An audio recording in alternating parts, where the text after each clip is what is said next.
Now, as we look in between the villi at their base, you'll find intestinal glands.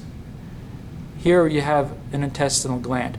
These intestinal glands are kind of hidden between the villi at their base, and so because of that, they're also referred to as crypts. So you can call this an intestinal crypt also, but it is basically a tubular gland.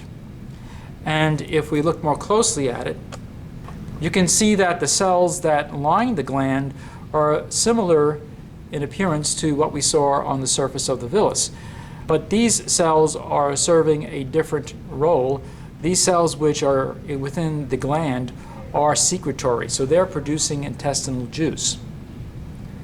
And what happens over time is that these cells will migrate up onto the surface of the villus, and they'll eventually get to the tip, and at that point they're old. So this represents the lifespan of these cells. The cells are created here as a result of mitotic division, and as they mature, they change in function as they go onto the surface of the villus.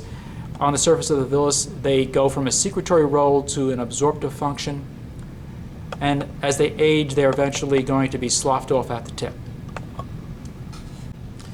Before we leave the intestinal gland, which is also known as the intestinal crypt, also known as the crypt of Lieberkühn, you'll notice that here at the end of this tubular gland, we have some cells that are colored red. This represents the Paneth cells. So you have Paneth cells within the gland, and these Paneth cells serve an antibacterial function.